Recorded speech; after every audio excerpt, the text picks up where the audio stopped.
Dr. Jose Pimenta Bay, in the book entitled The Golden Age of the Moor, on page 187, offers a correlative quote by Mr. Richard Brace. Brace states, "The Berbers, or Moors, came into the Maghreb in the second millennium BC. It is judged that they came from the east, perhaps to Red Sea or Egypt or possibly further." I think my point has been made quite clear. Why did you choose this movement in particular?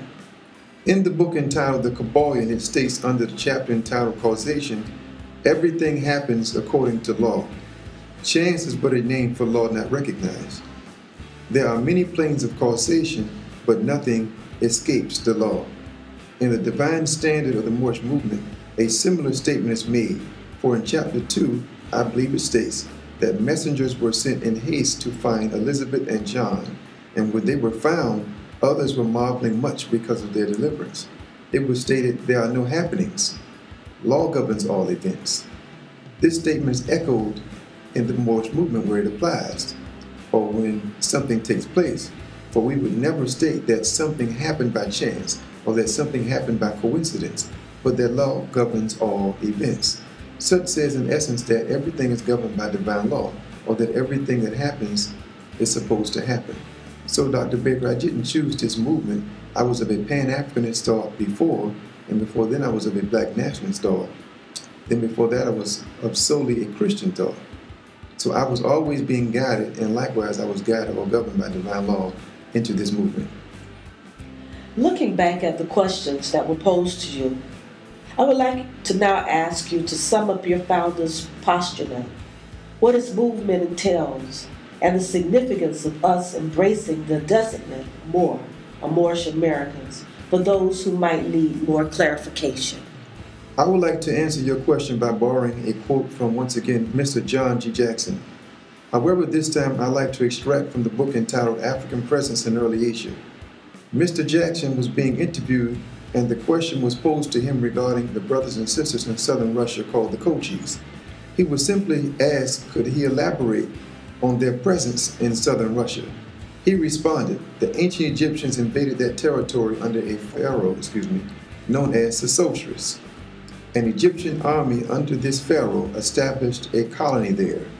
This area has been called the Black Soviet because there are so many blacks living down there. Of course, they tell you in the history books that these people are the descendants of slaves that the Russians imported in the Middle Ages. But if this territory was settled by the Egyptians in ancient times, then these people are probably their descendants. Noble Drew had the same postulate as it relates to the brothers and sisters over here in America.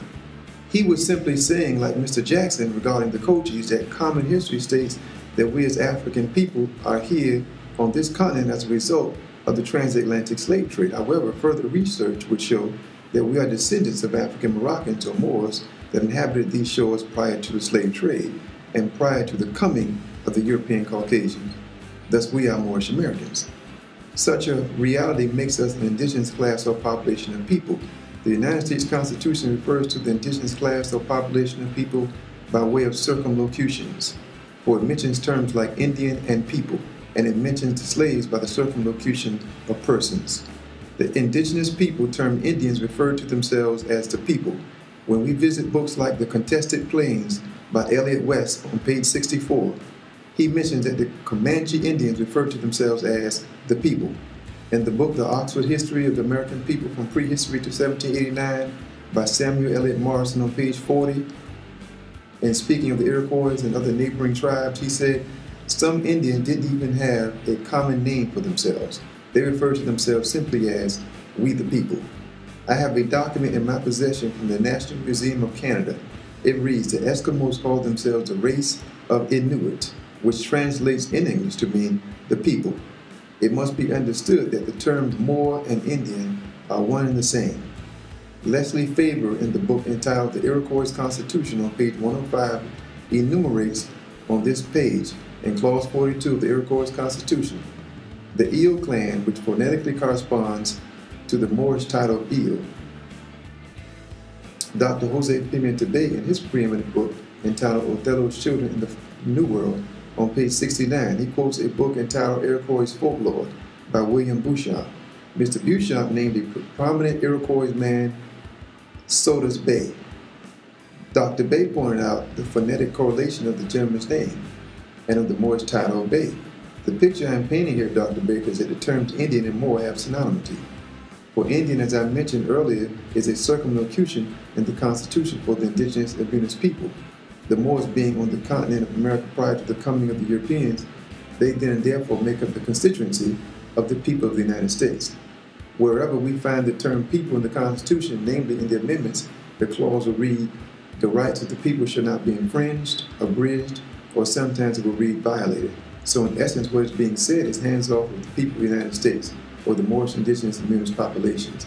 Any serious legal student knows that in the field of law, the terms should and shall are not the same. The former is non-compulsory, and the latter is compulsory. It is a command to recognize the rights of the people. Such is the spirit of republicanism. For a republic is a protectorate at its root. For the duty of the federal government is to protect the rights of the sovereign national people. Lastly, correlated to the aforementioned statement, I would like to use a quote by our founder, Noble Drew Ali. Come into the constitutional fold, for that's the only way you'd be able to exercise your divine rights unmolested by other citizens. I hope that I came across with more clarity for my future readers. Thank you, Dr. Baker. That was a very necessary question. What, in your opinion, is the reason for the decline in the African-American male and female relationships? The decline in the relationships of those of the African extraction and people in general is due to the dawning of the New Age. The New Age is due in 2012, and it demands extreme changes. To understand this, we must first understand that the age that is on decline is sure to leave, which is the Piscean age. The Piscean vibration is a relationship vibration. For Pisces people are togetherness people. Pisces people favor marriage, children, and family life. Pisces symbolizes the two fish. And remember, the followers of the one called Jesus were called fishermen. So you see, Pisces also represents Christianity. For the keynote words of Pisces is I believe, and religions are belief systems. So Pisces, though distinctly is representative of Christianity, is really representative of religion in general. Every age lasts 2,160 years, and we are told that the one called Jesus came 2,000 years ago. But don't stop right there. Pisces is also a commercial sign, so that brings us to look at the great decline of corporations. Due to the ending of this age, also, this is important to look at where the decline of the dollar as a trading object is concerned. The age of Aquarius symbolizes not religion but spirituality. Religion is supposed to be as the car that brings us to our spiritual reality. This is exactly what's occurring with the Piscean car, which is soon to part at the finish line of this age, bringing us to the new age, Aquarius. Aquarius is symbolized by the keynote words, I know. The term science comes from the term sire, which means to know. This is the age of knowing, not believing, but of scientific thinking and acting. Under an Aquarian vibration, Dr. Baker, relationships between all females and males are to be unconventional. For Aquarius, people are characterized by friends, groups, and associations. They are not relationship people quite like the sign Pisces. This is a freedom-oriented sign that even at times feel bound down in relationships. They could be married or not be married. They could have children or not have children. This is not much of a togetherness sign, but a rather independent one. I could go on, but I know I've said a lot. But in my conclusion, relationships are on the decline, Dr. Baker, because the Piscean age is on the decline. Thank you very much, Mr. Westmoreland-EL, for allowing me to interview you. I wish you all the best with your book and all of your future endeavors. I'm sure that your book is going to be one of the great ones. Thank you, Dr. Baker, for your time. I think you are a great person, instructor, and most of all, a great friend.